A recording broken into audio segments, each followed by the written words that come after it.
Everybody, and welcome back to our Detroit Lions preview show here at MLive. I am Kyle Meinke. I'm Nate Atkins. It's week 16. It's the penultimate game of the season. Always a fun word to say. It's Lions, Bengals. Lions very much in the thick of the playoff chase going into the final two games of the season. Nate, 538.com has them at 14%. So not great, but odds do exist. But they need a whole lot to happen. They need the Falcons to lose two games to pass them, or they need some three-way tiebreakers to play into it with the Panthers and the Saints. So the question for you is, do you think the Lions make the playoffs? I don't think they make it, but their odds are a lot better than 14%. I mean, they're in a spot now with Aaron Rodgers being out. We feel pretty good that they're going to be 10-6. They're going to give themselves a shot. They need one of a couple things to happen, so it's not a likelihood.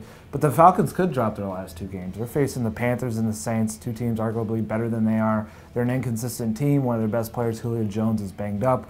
So it could happen. Yeah, I agree that the odds of the Lions making it to January is beyond 14%, although I still think it's unlikely. I think it's more likely than not that they miss the postseason.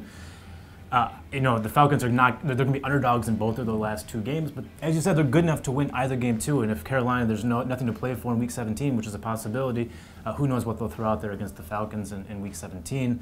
And if they don't catch the Falcons, then they have these three-way tiebreakers that come into play. They'll need the Cowboys to sweep their last two games, they'll need the Seahawks to sweep their last two games, or they're going home. And that's the place the Lions have put themselves in by not playing consistently enough this year. They need to win these last two games or they're going home.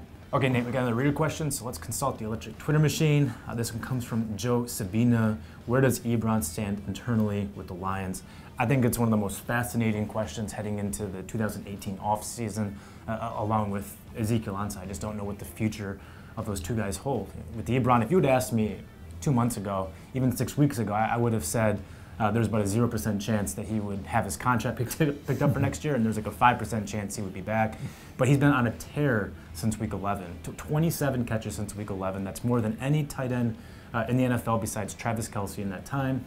And he's done it on like 16 fewer targets. I mean, he's catching everything Matthew Stafford throws at him.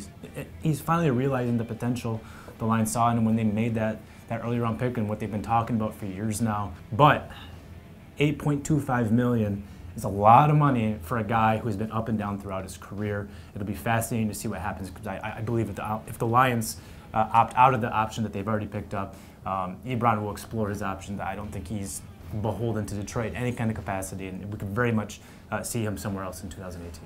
Yeah, the money's the interesting part because this league is all about rookie contracts. It's about finding spots where you can let a guy go to the draft and get something maybe a little less or something that has higher potential. And with Ebron, you're right, it's ups and downs. Right now he's definitely on an up, and if he can keep this up, with how he's doing in the locker room, how he's doing on the field, you'd feel good about that. But you just don't know for sure. I'm not convinced that this new persona from Eric Ebron is here to last forever. I mean, just not yet. And so the final 2 weeks, do those prove to us? Maybe they get into the playoffs, they get more evaluation. I don't know. I think a lot of the word internal is important. How do they feel he's coming along? Not just how he shows the public. How do they feel he's coming along? That's going to determine a lot because I do think it's possible they go to the draft, find an F-type tight end that they can kind of plug in there for a lot cheaper and spend money to fix the defense if they feel like that's a possibility. That's what we got for today. As always, we want to hear from you. Hit us up on the Twitter machine right here. Nate, do you have a prediction for us before we get out of here? I am. I'm going bold and going with the Lions, but I think they take this 28-17. They're just such a better team. They've got so much more to play for. I don't think it's worth going in the matchups too much. They're just better. I got the Lions 30, the Bengals 14. I see it similarly. They have too much to play for and they're too good. Matthew Stafford's playing too good. This team has problems, but it's getting better, particularly in the secondary right now. I just don't think the Bengals have any shot in this game. That's what we got. I'm Kyle. I'm Nate. We're MLive. Keep it right here.